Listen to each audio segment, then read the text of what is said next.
Hello students, welcome to my channel. This is Swati, mathematics teacher. This video for KSET or UGC NET preparation paper 1 teaching aptitude topic, and the in subtopic teachers teaching ads. So we know that I already upload all the subtopic of the last video, also various types of methods of teaching and also MCQ.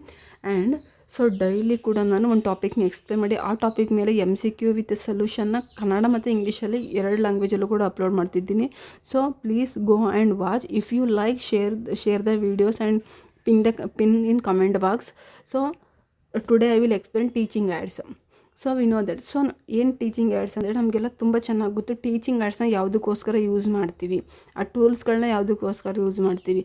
So ವಿದ್ಯಾರ್ಥಿಗಳಿಗೆ, ಸ್ಟೂಡೆಂಟ್ಸ್ಗೆ ತುಂಬ ಚೆನ್ನಾಗಿ ಅರ್ಥ ಮಾಡಿಸೋದಕ್ಕೆ ಅಂತ, ಬೇಗ ಅರ್ಥ ಮಾಡ್ಕೊಳ್ಳೋದಕ್ಕೋಸ್ಕರ, ಅವರು activities ಮೂಲಕ ಕಲಿಬೇಕು ಅನ್ನೋ ಉದ್ದೇಶಕ್ಕೋಸ್ಕರ ಈ ಟೀಚಿಂಗ್ ಆ್ಯಡ್ಸ್ನ ಟೀಚಿಂಗ್ ತೊಗೊಬಂದ್ರು ಅದು ತುಂಬ ಚೆನ್ನಾಗಿ ಹೋಗ್ತಿದೆ ಕೂಡ. ಇವಾಗಲೂ ಕೂಡ ಟೀಚಿಂಗ್ ಆ್ಯಡ್ಸ್ಗಳಿಂದನೇ ಟೀಚಿಂಗ್ ಟೂಲ್ಸ್ಗಳನ್ನ ಎಕ್ಸ್ಪ್ಲೇನ್ ಮಾಡುವಂಥದ್ದು. ಸೊ ಇವಾಗ teaching ads are tool that help teachers make learning more effective, interesting and understandable. So ಬೋಧನಾ ಸಹಾಯಕಗಳು ಶಿಕ್ಷಕರಿಗೆ ಪಾಠವನ್ನು ಸರಳವಾಗಿ, ಆಸಕ್ತಿದಾಯಕವಾಗಿ ಮತ್ತು ಪರಿಣಾಮಕಾರವಾಗಿ ಬೋಧಿಸಲು ಸಹಾಯ ಮಾಡುತ್ತದೆ. And one more thing is famous principle is there: what I hear I forgot, what I see I remember, what I do I understand.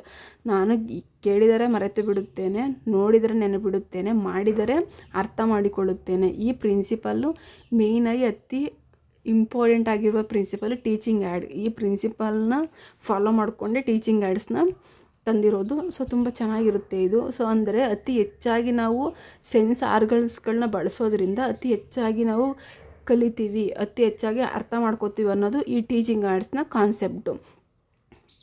So ಹಾಗೆ ಕೋಬೂರ್ನವರು 1968ರಲ್ಲಿ learning ಪರ್ಸೆಂಟೇಜ್ನ ಹೇಳ್ತಾ ಹೋಗ್ತಾರೆ. ಸೊ ಯಾವ್ಯಾವ ಥರ ಇದೆ ಲರ್ನಿಂಗ್ ಪರ್ಸೆಂಟೇಜು, ಅಥವಾ ಸೆನ್ಸ್ ವೈಸ್ ಲರ್ನಿಂಗ್ ಪರ್ಸೆಂಟೇಜ್ ಯಾವ ಥರ ಇರುತ್ತೆ ಅಂತ ಹೇಳಿದರೆ ಇಂಪಾರ್ಟೆಂಟ್. MCQ ಕೇಳ್ತಾರೆ, ನೋಡ್ಕೊಳ್ಳಿ. ಸೊ ಫಸ್ಟ್ ಲರ್ನಿಂಗ್ ಪರ್ಸೆಂಟೇಜ್ನ ಹೇಳ್ತೀನಿ. 10% ಥ್ರೂ ರೀಡಿಂಗ್. ಸೊ ನಾವು ಓದೋದ್ರಿಂದ 10% ಹೋಗುತ್ತೆ. 20% through hearing, 30% through seeing, 50% through hearing plus seeing, 70% through saying, 90% through saying plus doing. So ನಮ್ಗೆ ಗೊತ್ತಿರೋ ಹಾಗೆ ನಮಗೆಲ್ಲ ನಮ್ಮ ಟೀಚರ್ಸ್ ಅಥವಾ ಬೇರೆಯವರೆಲ್ಲ ಹೇಳ್ತಿದ್ದೇನಂತಂದರೆ, ನೀವು 10 ಬಾರಿ ಓದೋದಕ್ಕಿಂತ 1 ಬಾರಿ ಬರೆದ್ರೆ ಬೇಗ ನೆನಪಿ ಶಕ್ತಿ ಉಳ್ಕೊಳ್ಳುತ್ತೆ ಅಂತ ಹೇಳ್ತಿದ್ರು. ಸೊ ಅದಕ್ಕೆ ಹೇಳ್ಕೊಂಡು ಬರೆದ್ರೆ, ನಾವು ಏನು ಬರೀತಿರ್ತೀವಲ್ಲ ಅದನ್ನು ಹೇಳ್ಕೊಂಡು ಬರೆದ್ರೆ ಇನ್ನೂ ಚೆನ್ನಾಗಿ ನಮ್ಗೆ ಬೇಗ ಅರ್ಥ ಆಗುತ್ತೆ, ಇನ್ನೂ ಬೇಗ ನೆನಪಿನ ಶಕ್ತಿ ಉಳ್ಕೊಡುತ್ತೆ, ಬೇಗ ಅರ್ಥ ಮಾಡ್ಕೋತೀವಿ ಅನ್ನೋದು ಕಾನ್ಸೆಪ್ಟು. ಅದನ್ನು ಇವರು ಕೋಬನ್ನವರು 1968 ಹೇಳಿದ್ರು. ಸೊ 10% ನೋಡಿ, ಓದೋದ್ರಿಂದ 10%, ಕೇಳುವುದರಿಂದ 20%, ನೋಡುವುದರಿಂದ 30%, ಕೇಳಿ ನೋಡುವುದರಿಂದ 50%, ಕೇಳಿ ನೋಡುವುದರಿಂದ 50%, ಹೇಳುವುದರಿಂದ ನಾವೇ ಹೇಳ್ಕೊಡೋದ್ರಿಂದ 70%, ಹೇಳಿ ಪ್ಲಸ್ ಮಾಡುವುದರಿಂದ 90%. ಸೊ ಅತಿ ಹೆಚ್ಚಾಗಿ ಯಾವುದಿದೆ? ಸೊ ಮಾಡೋದ್ರ ಮೇಲೆ ಇದೆ ಅಲ್ಲಿ. ಸೊ ಹಾಗೆ ಇಂದ್ರಿಯಗಳ ಪ್ರಭಾವ, ಸೆನ್ಸ್ ವೈಸ್ ಲರ್ನಿಂಗ್ ಬಗ್ಗೆನೂ ಹೇಳ್ತಾರೆ ಕೊಬ್ಬನವರು 1968 ಅದ್ರ ಬಗ್ಗೆನೂ ಹೇಳ್ತಾರೆ. ಸೈಟ್ ಬಂದು 83% ಇರುತ್ತೆ. ಸೈಟ್ನ ಮೂಲಕ, ನೋಡುವುದರ ಮೂಲಕ 83%, hearing 11%, smell 3.5%, touch 1.5%, taste 1%. So visual and activity based teaching is more effective. Visual and activity ಅಂದರೆ ನೋಡುತ್ತಾ ಮಾಡೋದ್ರಿಂದ, ಆ್ಯಕ್ಟಿವಿಟೀಸ್ನ ನೋಡಿಕೊಂಡು ಮಾಡೋದ್ರಿಂದ ಬೇಗ ನಮಗೆ ಲರ್ನಿಂಗ್ಗೆ ಎಫೆಕ್ಟಿವ್ ಲರ್ನಿಂಗ್ ಬರುತ್ತೆ ಅಂತ ಹೇಳ್ತಾರೆ. ದೃಷ್ಟಿ 83%, ಶ್ರವಣ 11%, ವಾಸನೆ 3.5%, ಸ್ಪರ್ಶ 1.5%, ರುಚಿ 1%. ಸೊ ಇದನ್ನು ಕೋಬನ್ನವರು 1968 ಲರ್ನಿಂಗ್ ಪರ್ಸೆಂಟೇಜ್ ಅಂತ ಹೇಳ್ತಾ ಹೋಗ್ತಾರೆ. ಇಂದ್ರಿಯಗಳ ಬಗ್ಗೆ ಸಪ್ರೇಟಾಗಿ ಹೇಳ್ತಾರೆ, ಇದ್ರ ಬಗ್ಗೆನೂ ಕೂಡ ಸಪ್ರೇಟಾಗಿ ಹೇಳ್ತಾ ಹೋಗ್ತಾರೆ. ಇಂಪಾರ್ಟೆಂಟ್, ಅದು ನೋಡ್ಕೊಳ್ಳಿ. Next, characteristics of good teaching aids. So teaching ಆ್ಯಡ್ಸಿಂದ ಏನೇನು ಯೂಸ್ ಇದೆ ಅಂತ ಆಲ್ರೆಡಿ ಸ್ವಲ್ಪ ತಿಳ್ಕೊಂಡಿದ್ದೀವಿ. ಅಂದರೆ ಮಾಡೋದ್ರ ಮುಖಾಂತರ ಎಫೆಕ್ಟಿವ್ ಲರ್ನಿಂಗ್ ಆಗಿರ್ಬೋದು, ಎಫೆಕ್ಟಿವ್ ಟೀಚಿಂಗ್ ಆಗಿರ್ಬೋದು ಆಗುತ್ತೆ ಅನ್ನೋದನ್ನು ಗೊತ್ತು. ಸೊ ಏನೇನಿದೆ? ಉತ್ತಮ ಬೋಧನಾ ಸಹಾಯಕಗಳ ಲಕ್ಷಣಗಳೇನು? Characteristics of good learning ads: ಸರಳ ಮತ್ತು ಸ್ಪಷ್ಟವಾಗಿರುತ್ತದೆ, ವಿಷಯಕ್ಕೆ ಸಂಬಂಧಿಸಿರಬೇಕು, ಸುಲಭವಾಗಿ ಬಳಸಬಹುದಾಗಿದೆ, ಕಡಿಮೆ ವೆಚ್ಚದಾಗಿರಬೇಕು, ವಿದ್ಯಾರ್ಥಿಗಳಿಗೆ ಸೂಕ್ತವಾಗಿರಬೇಕು. ಸೊ ವಿದ್ಯಾರ್ಥಿಗಳ ಮೆಂಟಾಲಿಟಿ ತಕ್ಕಂತೆ ಟೀಚಿಂಗ್ ಏಡ್ಸ್ನ ರೆಡಿ ಮಾಡಿರಬೇಕು. ಸೊ ಒಬ್ಬರು ಟೀಚರು ಒಂದು ಕ್ಲಾಸ್ಗೆ ಹೋಗ್ತಿದ್ದಾರೆ, 5th ಸ್ಟ್ಯಾಂಡರ್ಡ್ಗೆ ಹೋಗ್ತಿದ್ದಾರೆ ಅಥವಾ 7th ಸ್ಟ್ಯಾಂಡರ್ಡ್ಗೆ ಹೋಗ್ತಿದ್ದಾರೆ ಅಂದರೆ ಅಲ್ಲಿರೋ ಮಕ್ಕಳ ಕೆಪಾಸಿಟಿ ತಕ್ಕಂತೆ ಟೀಚಿಂಗ್ ಏಡ್ನ ರೆಡಿ ಮಾಡ್ಕೊಂಡು ಹೋಗಬೇಕು. ಸೊ ಇಲ್ಲಿ ಒಂದು 40 ಜನ ಸ್ಟೂಡೆಂಟ್ಸ್ ಇದ್ದಾರೆ ಅಂದರೆ ಮೆಂಟಾಲಿಟಿ ತುಂಬ ಡಿಫ್ರೆನ್ಸ್ ಇರುತ್ತೆ. ಒಬ್ಬರು ತುಂಬ ಫಾಸ್ಟಾಗಿ ಕ್ಯಾಚ್ ಮಾಡ್ಕೋತಾರೆ, ಒಬ್ಬರು ಸ್ಲೋ ಕ್ಯಾಚ್ ಮಾಡ್ಕೋತಾರೆ. ಬಟ್ ಇಬ್ಬರಿಗೂ ಸಮಾನವಾಗಿರುವಂಥ ಒಂದು ಟೀಚಿಂಗ್ ಏಡ್ನ ರೆಡಿ ಮಾಡ್ಕೊಂಡು ಹೋಗಬೇಕು. ಅದು ಒಂದು ಅತಿ ಮುಖ್ಯವಾದ ಲಕ್ಷಣ. ಮತ್ತು ವಿದ್ಯಾರ್ಥಿಗಳಿಗೆ ಒಂದು ಲಾರ್ಜ್ ಕ್ಲಾಸ್ ಇದೆ, 50 ಮೆಂಬರ್ಸ್ ಇದ್ದಾರೆ ಅಥವಾ 40 ಮೆಂಬರ್ಸ್ ಇದ್ದಾರೆ ಅಂದರೆ ಆ 40 ಜನಕ್ಕೂ ಕಾಣುವಂಥ ಅಷ್ಟು ದೊಡ್ಡದಾಗಿರಬೇಕು, ಗಾತ್ರ ಕೂಡ ಅಷ್ಟೇ ದೊಡ್ಡದಾಗಿರಬೇಕು. ಮತ್ತು ಉದ್ದೇಶಪೂರ್ವಕ ಮತ್ತು ಅರ್ಥಪೂರ್ಣವಾಗಿರಬೇಕು. ಆ ಟೀಚಿಂಗ್ ಏಡ್ ನೋಡ್ತಿದ್ದಾಗಲೇ ಮಗುಗೆ ಟೀಚರ್ ಯಾವ ಕಾನ್ಸೆಪ್ಟನ್ನ ಅರ್ಥ ಮಾಡೋಕ್ಕೆ ಬರ್ತಿದ್ದಾರೆ ಅನ್ನೋದನ್ನ ಅರ್ಥ ಆಗಬೇಕು. ಇದೆಲ್ಲ ಕೂಡ characteristics of A good teaching aids. So teaching ads ಅನ್ನೋದು ಸುಮ್ಮನೆ ಯಾವುದೋ ಒಂದು ಟಾಪಿಕ್ ಅಲ್ಲ, ಯಾವುದೋ ಒಂದು ಕಾನ್ಸೆಪ್ಟ್ ಅಲ್ಲ, ಅದು ವಿದ್ಯಾರ್ಥಿಗಳಿಗೆ ಎಫೆಕ್ಟಿವ್ ಲರ್ನಿಂಗ್ ಅಥವಾ ಎಫೆಕ್ಟಿವ್ ಟೀಚಿಂಗ್ ಮತ್ತು ಲರ್ನಿಂಗ್ ಎಫೆಕ್ಟಿವ್ ಮಾಡೋದಕ್ಕೆ ತಂದಿರುವಂಥ ಒಂದಿದು.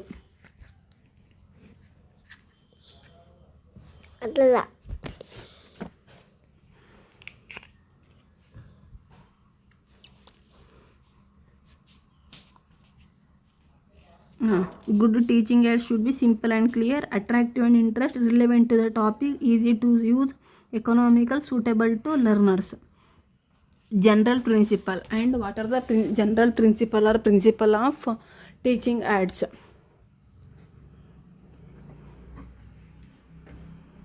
ಸೊ ಏನು ಪ್ರಿನ್ಸಿಪಲ್ಸ್ ಇದೆ ಜನರಲ್ ಆ್ಯಡ್ಸ್ಗೆ ಅಂದರೆ ಫಸ್ಟ್ ಏನು ಮಾಡಬೇಕು, principle of selection, principle of ಆಯ್ಕೆಯ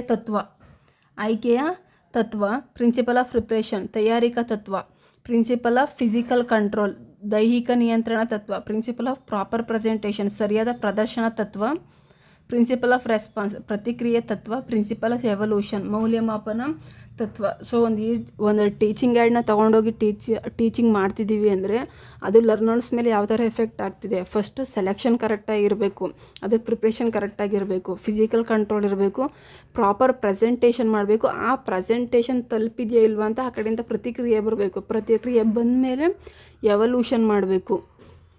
ಸೊ ಎವಲ್ಯೂಷನ್ ಯಾವ ಥರ ಮಾಡ್ತೀವಿ, ಕ್ವಶನ್ ಕೇಳೋದ್ರ ಮುಖಾಂತರ ಮಾಡ್ತೀವಿ, ಹೋಮ್ವರ್ಕ್ ಕೊಡೋದ್ರ ಮುಖಾಂತರ ಮಾಡ್ತೀವಿ. ಸೊ ಇದೆಲ್ಲ ಕೂಡ general principles of teaching aids. General principle of teaching aids. ಹಂಗೆ ಟೀಚರ್ಸ್ ಪ್ರತಿಯೊಬ್ಬರು ಕೂಡ ಕೆಲವೊಬ್ಬರು ಡ್ರಾ ಮಾಡ್ತೀವಿ ಬೋರ್ಡ್ ಮೇಲೆ. ಸೊ ಡ್ರಾ ಮಾಡಬೇಕಿದ್ರೆ ಏನು ಹೇಳ್ತೀವಿ, every teacher before they draw on the board say I am not a artist. So teachers ಏನಾಗಿರ್ತಾರೆ, ಆರ್ಟಿಸ್ಟ್ ಅಲ್ಲ, ಬಟ್ ಟೀಚಿಂಗ್ ಏಡ್ಸ್ನ ಸ್ಟೂಡೆಂಟ್ಸ್ಗೆ ಎಕ್ಸ್ಪ್ಲೇನ್ ಮಾಡಬೇಕು ಅಂತ ಬೋರ್ಡ್ ಮೇಲೆ ಬರೀತಿರ್ತಾರೆ. ಸೊ ಅದನ್ನ ಪ್ರತಿಯೊಬ್ಬರು ಟೀಚರು ಏನು ಮಾಡಬೇಕು ಅನ್ನೋದು ತುಂಬ ಚೆನ್ನಾಗಿದೆ teaching aid concept. So next, so ಇದಿಷ್ಟು ಟೀಚಿಂಗ್ ಆ್ಯಡ್ಸ್ನ ಕಾನ್ಸೆಪ್ಟು. ಹಾಗೆ ಟೀಚಿಂಗ್ ಆ್ಯಡ್ಸಲ್ಲಿ ಕ್ಲಾಸಿಫಿಕೇಷನ್ ಯಾವ ಥರ ಇದೆ, ಬೋಧನೋಪಕರಣಗಳ ವರ್ಗೀಕರಣ ಯಾವ್ಯಾವ ಥರ ಇದೆ ಅಂತ ನೋಡೋಣ ಬನ್ನಿ.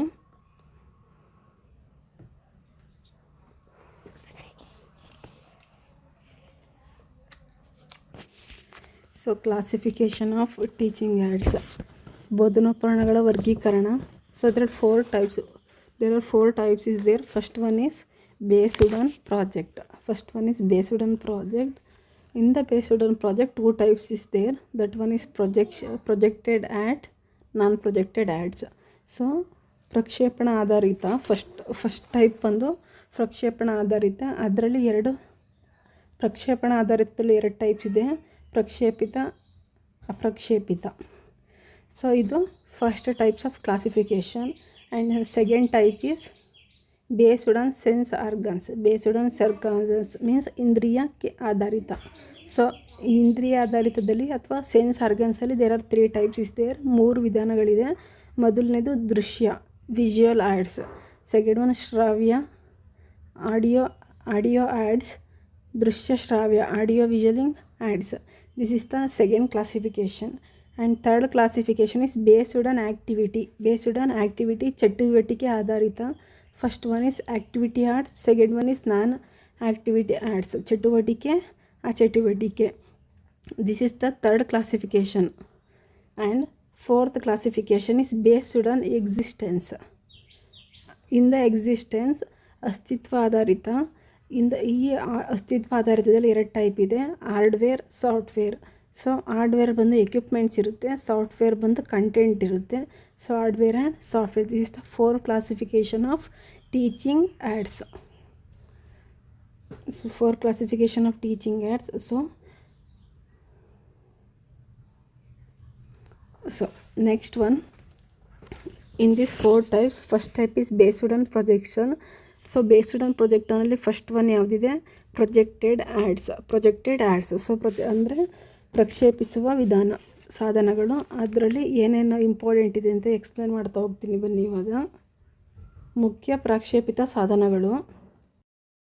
ಈ ಪ್ರೊಜೆಕ್ಟೆಡ್ ಆ್ಯಡ್ಸಲ್ಲಿ ಫಸ್ಟ್ ಒನ್ ಬಂದು ಮೂವಿ ಪ್ರೊಜೆಕ್ಟರ್. ಸೊ ಈ ಮೂವಿ ಪ್ರೊಜೆಕ್ಟರ್ನ ಫಸ್ಟ್ ನೋಡ್ಕೊಳ್ಳಿ. 1915 ಮೂವಿ ಪ್ರೊಜೆಕ್ಟರ್ನ ಬಂದು 1915 ದಶಕದಲ್ಲಿ ಬಳಕೆಗೆ ಬಂತು. ಹಾಗೆ ಇದನ್ನು ಪ್ರೆಸಿಸ್ಟೆನ್ಸ್ ಆಫ್ ವಿಷನ್ ತತ್ವ ಆಧರಿಸಿದೆ. ಈ ಮೂವಿ ಪ್ರೊಜೆಕ್ಟರ್ ಬಂದು based on persistence of vision. So ಇದು ಮೂಕ ಚಿತ್ರ ಬಂದು 16 ಫ್ರೇಮ್ ಪರ್ ಸೆಕೆಂಡ್ ಇರುತ್ತೆ. ಮಾತಿನ ಚಿತ್ರ ಬಂದು ಫ್ರೇಮ್ ಪರ್ ಸೆಕೆಂಡ್ ಇರುತ್ತೆ, ಫ್ರೇಮ್ ಪರ್ ಸೆಕೆಂಡ್. ಬಟ್ ಮೂಕ ಚಿತ್ರ ಬಂದು 16 ಫ್ರೇಮ್ ಸೆಕೆಂಡ್ಸ್ ಇರುತ್ತೆ. ಏನು ಕನ್ನಡದಲ್ಲಿ ಏನಂತ ಕರಿತೀವಿ, ಚಲನಚಿತ್ರ ಪ್ರೊಜೆಕ್ಟರ್ ದೃಷ್ಟಿ ಸ್ಥಿರತೆ ತತ್ವ ಕನ್ನಡದಲ್ಲಿ. ಸೊ ಇಂಗ್ಲೀಷಲ್ಲಿ ಏನಂತ ಹೇಳ್ತಾರೆ, based on persistence of vision. So 1915 ಇದನ್ನು ಬಳಕೆಗೆ ಬರುತ್ತೆ. ಹಾಗೆ ಮೂಕಚಿತ್ರ ಅಂದರೆ ಓನ್ಲಿ ವಿಜುವಲ್ ಇರುತ್ತೆ, ಆಡಿಯೋ ಇರೋದಿಲ್ಲ. ಅದು ಬಂದು 16 ಫ್ರೇಮ್ ಪರ್ ಸೆಕೆಂಡ್ ಇರುತ್ತೆ. ವಿತ್ ಆಡಿಯೋ ಆದರೆ ಫ್ರೇಮ್ ಪರ್ ಸೆಕೆಂಡ್ ಇರುತ್ತೆ. ಸೊ ಇದು ಫಸ್ಟ್ ಟೈಪು. ಇನ್ನು ಸೆಕೆಂಡ್ ಟೈಪ್ ಬಂದು ಎಪಿಸ್ಕೋಪ್ ಆರ್ ಎಪಿಡಿಯೋಸ್ಕೋಪ್. ಈ ಸೆಕೆಂಡ್ ಒನ್ ಬಂದು epidiascope. Shows both opaque and transparent object. Same opaque ಮತ್ತು ಟ್ರಾನ್ಸ್ಪರೆನ್ಸ್ ಆಬ್ಜೆಕ್ಟ್ನ ತೋರಿಸುತ್ತೆ. ಯಾವುದು, ಎಪಿಡಿಯೋಸ್ಕೋಪ್. ಬಟ್ ಎಪಿಸ್ಕೋಪ್ ಇದೆಯಲ್ಲ, ಅದು ಓನ್ಲಿ ಅಪಾರದರ್ಶಕ ಮಾಹಿತಿಯನ್ನು ಮಾತ್ರ ಕೊಡ್ತಾ ಇರುತ್ತೆ. ಎಪಿಡಿಯೋಸ್ಕೋಪ್ ಬೋತ್, ಬಟ್ ಎಪಿಸ್ಕೋಪ್ ಬಂದು ಅಪಾರದರ್ಶಕ ಆಗಿರುತ್ತೆ. ಹಾಗೆ ಇದನ್ನ OHPಗಳಿಗಿಂತ ಮೊದಲು ಬಳಕೆಯಲ್ಲಿತ್ತು. OHP ಅಂದರೆ ಓವರ್ ಹೆಡ್ ಪ್ರೊಜೆಕ್ಟರ್ ಇತ್ತಲ್ಲ, ಅದಕ್ಕಿಂತ ಮುಂಚೆ ಬಳಕೆಯಲ್ಲಿದ್ದಂಥ ಒಂದು ಪ್ರೊಜೆಕ್ಟರ್ ಇದು. ಸೊ ಇತ್ತೀಚೆಗೆ ಇದನ್ನು ಯೂಸ್ ಮಾಡ್ತಿಲ್ಲ ಜಾಸ್ತಿ. ಸೊ ಈ ಕನ್ನಡದಲ್ಲಿ ಹೇಳೋದಾದರೆ ಎಪಿಡಿಯೋಸ್ಕೋಪ್ ಅಸ್ಪಷ್ಟ ಮತ್ತು ಸ್ಪಷ್ಟ ವಸ್ತುಗಳನ್ನು ತೋರಿಸುತ್ತದೆ. ಸೊ ಇನ್ನು ಮೂರನೇ ಟೈಪ್ ಬಂದು OHP overhead projector uses transparencies. ಇದು ಓವರ್ ಹೆಡ್ ಪ್ರೊಜೆಕ್ಟರ್. OHP ಒಂದು 1945 ಮೊದಲ ಬಾರಿಗೆ US ಆರ್ಮಿಯಲ್ಲಿ ತರಬೇತಿಗಾಗಿ ಬಳಸ್ತಾರೆ. ಇಲ್ಲಿ US ಆರ್ಮಿಯಲ್ಲಿ ತರಬೇತಿಗೆ ಅಂತ ಬಳಸ್ತಾರೆ. ಇದನ್ನ ಸ್ಥಿರಚಿತ್ರ ವೀಕ್ಷಣೆಗೆ ಬಳಸ್ತಾರೆ. ಯಾವಾಗ LCDಗಳು ಬಂತು ಆವಾಗ ಈ OHP ಅನ್ನೋದು ಬಳಕೆ ಮಾಡೋದನ್ನ ತುಂಬ ಕಡಿಮೆ ಮಾಡಿದ್ರು. ಇದು ಬೆಳಕಿನ ತತ್ವ ಬಳಸಿ ಪಾರದರ್ಶಿಕೆಗಳಲ್ಲಿ ಮಾಹಿತಿಯನ್ನು ಪ್ರಕ್ಷೇಪಿಸುತ್ತದೆ. ಬೆಳಕಿನ ತತ್ವ ಬಳಸಿ ಪಾರದರ್ಶಿಕೆಯನ್ನು ಪ್ರತ್ಯೇಕಿಸುವುದರಿಂದ ಟ್ರಾನ್ಸ್ಪರೆನ್ಸಿಸ್ನ ಯೂಸ್ ಮಾಡ್ತಾರೆ. ಸೊ ಸೇಮ್ OHP, ಕನ್ನಡದಲ್ಲೂ ಕೂಡ OHP ಅಂತಲೇ ಕರೀತಾರೆ. ಪಾರದರ್ಶಕ ಶೀಟ್ಗಳನ್ನು ಬಳಸುತ್ತದೆ. ಸೊ ಇದು ಮೂರನೇ ಟೈಪು. ಸೊ ಇನ್ನು ಫೋರ್ತ್ ಟೈಪ್ ಬಂದು ಸ್ಲೈಡ್ ಪ್ರೊಜೆಕ್ಟರ್. ಈ ಸ್ಲೈಡ್ ಪ್ರೊಜೆಕ್ಟರ್ ಬಂದು ಡಿಸ್ಪ್ಲೇ ಇಮೇಜಸ್ನ ಡಿಸ್ಪ್ಲೇ ಮಾಡ್ತಾ ಹೋಗುತ್ತೆ. ಸ್ಲೈಡ್ ಪ್ರೊಜೆಕ್ಟರ್ ಇಮೇಜಸ್ನ ಡಿಸ್ಪ್ಲೇ ಮಾಡ್ತಾ ಹೋಗುತ್ತೆ. ಇದು 1915 ಆವಿಷ್ಕಾರ ಮಾಡ್ತಾರೆ. ಈ ಸ್ಲೈಡ್ ಪ್ರೊಜೆಕ್ಟರ್ ಬಂದು ಆಪ್ಟೋ ಮೆಕ್ಯಾನಿಕಲ್ ತತ್ವವನ್ನು ಆಧರಿಸಿರುತ್ತದೆ. ಆಧರಿಸ್ತಿರ್ತಾರೆ ಮತ್ತು ಇದು ಸ್ಥಿರಚಿತ್ರ ವೀಕ್ಷಣೆಗೆ ಸೂಕ್ತ. ಅಂದರೆ ಡಿಸ್ಪ್ಲೇ ಇಮೇಜಸ್. ಸ್ಥಿರಚಿತ್ರ ವೀಕ್ಷಣೆಗೆ, ಚಿತ್ರ ಪ್ರದರ್ಶನಕ್ಕೆ ಸೂಕ್ತವಾಗಿರುತ್ತದೆ. ಯಾವುದು, ಫೋರ್ತ್ ಒನ್ ಸ್ಲೈಡ್ ಪ್ರೊಜೆಕ್ಟರ್. ಅದು ಫಿಫ್ತ್ ಒನ್ ಬಂತು LCD ಪ್ರೊಜೆಕ್ಟರ್. ಈ LCD ಬಂದ ಮೇಲೆ OHPನ ಯೂಸ್ ಮಾಡೋದು ಕಡಿಮೆ ಮಾಡಿದ್ರು. LCD ಬಂದು ಮಾಡರ್ನ್ ಡಿಜಿಟಲ್ ಪ್ರೊಜೆಕ್ಟರ್. ಇದನ್ನ ಮೊಟ್ಟ ಮೊದಲ ಬಾರಿಗೆ 1971 ಪೀಟರ್ J. ವೈಲ್ಡ್ ಅವರು ಬ್ರೌನ್ ಬ್ರೋವೆರಿ ರಿಸರ್ಚ್ ಸೆಂಟರ್ನಲ್ಲಿ ಪ್ರದರ್ಶಿಸಲಾಗಿತ್ತು. ಸೊ 1971 LCDನ ಪೀಟರ್ J. ವೈಲ್ಡ್ ಅವರು ಬ್ರೌನ್ ಬ್ರೋವೆರಿ ರಿಸರ್ಚ್ ಸೆಂಟರ್ನಲ್ಲಿ ಪ್ರದರ್ಶಿಸುತ್ತಾರೆ. ಹಾಗೆ OHPನ ಸುಧಾರಿತ ರೂಪ ಇದು. ಸೊ ಇದು ಬಂದಮೇಲೆ OHPನ ಕಡಿಮೆಯಾಗಿ ಯೂಸ್ ಮಾಡೋಕ್ಕೆ ಸ್ಟಾರ್ಟ್ ಮಾಡಿದ್ರು. ಇದನ್ನು ಚಲನಚಿತ್ರ ಅಥವಾ ಆ್ಯನಿಮೇಷನ್ ವೀಕ್ಷಣೆಗೆ ಸೂಕ್ತವಾಗಿ ಇದನ್ನ ವೀಕ್ಷಣೆ ಮಾಡೋದಕ್ಕೆ ಯೂಸ್ ಆಗುತ್ತೆ. ಮಾಡರ್ನ್ ಡಿಜಿಟಲ್ ಪ್ರೊಜೆಕ್ಟರ್ ಆಧುನಿಕ ಸಾಧನ. ಸೊ ಲಾಸ್ಟ್ ಟೈಪ್ ಬಂದು DLP projector. Uses digital micro mirror device. So DLP ಅಂತಂದರೆ ಡಿಜಿಟಲ್ ಲೈಟ್ ಪ್ರೊಸೆಸಿಂಗ್. DLP ಅಂತಂದರೆ ಡಿಜಿಟಲ್ ಲೈಟ್ರೂಮ್ ಪ್ರೊಸೆಸಿಂಗ್ ಪ್ರೊಜೆಕ್ಟರ್ ಅಂತ ಕರೀತಾರೆ. ಇದನ್ನು 1987ನಲ್ಲಿ ಲ್ಯಾರಿ ಹಾನ್ಬೆಕ್ರವರು ಟೆಕ್ಸಾಸ್ ಸಂಸ್ಥೆಯಲ್ಲಿ ತಯಾರಿಸ್ತಾರೆ. 1987ನಲ್ಲಿ ಲ್ಯಾರಿ ಹಾನ್ಬೆಕ್ ಅವರು ಟೆಕ್ಸಾಸ್ ಸಂಸ್ಥೆಯಲ್ಲಿ ಪ್ರದರ್ಶಿಸ್ತಾರೆ. ಹಾಗೆ ಡಿಜಿಟಲ್ ಮೈಕ್ರೋ ಡಿವೈಸ್ನ ತತ್ವವನ್ನು ಬಳಸ್ತಾರೆ. ಇಲ್ಲಿ ಡಿಜಿಟಲ್ ಮೈಕ್ರೋ ಮಿರರ್ ಡಿವೈಸ್ನ ತತ್ವವನ್ನು ಬಳಸಲಾಗುತ್ತದೆ ಅಂತ ಹೇಳ್ಬೋದು. ಇದನ್ನ ಡಿಜಿಟಲ್ ಸಿನಿಮಾ ಪ್ರೊಜೆಕ್ಟರ್ಗೆ ಅತಿ ಹೆಚ್ಚಾಗಿ ಯೂಸ್ ಮಾಡ್ತಾರೆ.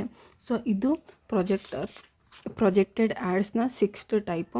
So first one movie projector, second one epidiascope ಅಥವಾ epidiascope, third one OHP overhead projector, fourth one slide projector, fifth one LCD, sixth one DLP projector. So ಇದು ಇಸ್ವಿ ಮತ್ತು ಯಾರನ್ನ ಫಸ್ಟು ಯಾವ ಸಂಸ್ಥೆಯಲ್ಲಿ ಬಳಸಿದ್ರು ಮತ್ತು ಯಾವ ತತ್ವನ ಆಧರಿಸಿದ್ದಾರೆ ಅನ್ನೋದು ತುಂಬ ಇಂಪಾರ್ಟೆಂಟ್ ಆಗುತ್ತೆ. ಸ್ವಲ್ಪ ಅದನ್ನ ನೋಡ್ತಾ ಹೋಗಿ, ಅದನ್ನ ಓದ್ಕೊಳ್ತಾ ಹೋಗಿ.